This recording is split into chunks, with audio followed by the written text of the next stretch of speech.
नाज़रीन राज टीवी ते ख़बरनि जो सिलसिलो जारी है। इन वक्त तव्हांखे ब्रेकिंग न्यूज़ ॾींदा हलूं ॾखण मां त बदो थाणे जे हद में चांडिया बिरादरी में कारहनि जे पुराणी तकरार तां जहिड़ो थी पियो आहे, जहिड़े जे नतीजे में गोलियूं लॻण सबबु 3 ॼणा फौत थी विया आहिनि। जी नाज़रीन, हीअ अफ़सोसनाक ख़बर आहे। तव्हांखे ॾींदा हलूं त ॾखण वेझो बदो थाणे जे हद में चांडिया बिरादरी में कारहनि जे पुराणे तकरार तां जहिड़ो थी पियो आहे, जहिड़े जे नतीजे में गोलियूं लॻण सबबु 3 ॼणा फौत थी विया आहिनि। इन हवाले सां वधीक तफ़सील मालूम करियूं था राज टीवी जे रिपोर्टर यासीन धारे जो खां। जी यासीन, आगाह कजो त हीअ मामलो कीअं पेश आयो आहे ऐं पुलिस हिन वक़्त ताईं कहिड़ा जेका आहिनि उपाउ वरिता आहिनि। जी, ॾखण भरिसां बडो थाणे जी हद में ॻोठु आहे जेको आहे वॻण, जिते ज़मीन ते कमु कंदड़ चांडिया बिरादरीअ मथां हथियारबंदनि हथियारनि जा मुंहुं खोले छॾिया, जंहिंमें 3 ॼणा थॾे ते क़तल थी विया आहिनि। ऐं तव्हांखे ॿुधाईंदा हलूं, इहो वाक़ियो जेको पेश आयो आहे उहो पसंदि जे परिणो करण तां वाक़ियो पेश आयो आहे। 8 साल अॻु साजिद चांडियो ऐं शबरोज़ चांडियो पसंदि जो परिणो कयो, जंहिं बैदि सरवर चांडियो ऐं साबिर चांडियो जंहिंमें क़तल थी चुका। जंहिंखां पोइ अॼु जेको आहे हथियारबंदनि ज़मीन ते कमु कंदड़ गुलबार चांडियो, ज़मीर चांडियो ऐं जेको आहे अरबाब उर्फ़ जाड़ल चांडियो मथां हथियारनि जा मुंहुं खोले छॾिया, जंहिंमें 3 ॼणा मौक़े ते क़तल थी विया आहिनि।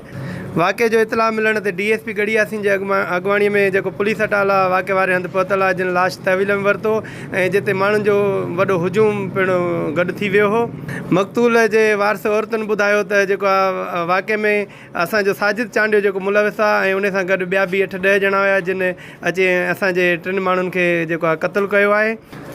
लाश 3 कलाकनि ताईं निटण उस में पियल रहिया, जिन खे खणण जे लाइ को पुलिस इंतज़ाम न कयो हो।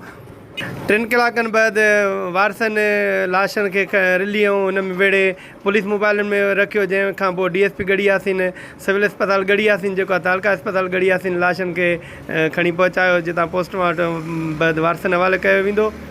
राब्तो करण ते DSP गड़ियासीं ॿुधायो त जेको वाक़ियो पुराणे तकरार तां पेश आयो आहे, जल्द जवाबदारनि खे गिरफ़्तार कयो वेंदो।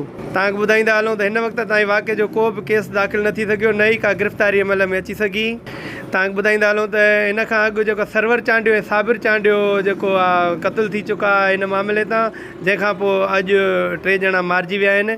इल्ज़ाम हेठि आयल साजिद चांडियो जेको शबरोज़ चांडियो सां जंहिं पसंदि जो परिणो कयो, उन मीडिया सां ॻाल्हाईंदे चयो आहे त हिन में जेको आहे मां पंहिंजे चाचे सरवर चांडियो ऐं भाउ साबिर चांडियो जे खून जो पलांद कयो आहे, जंहिंमें मां क़तलु कया आहिनि, मूंसां केर बि गॾु कोन हुयो। अहिड़े वाक़े बैदि इलाइक़े में ख़ौफ़ ऐं हिरास छायल हुयो। जी महिरबानी यासीन तफ़सीलनि खां आगाह करण जे लाइ।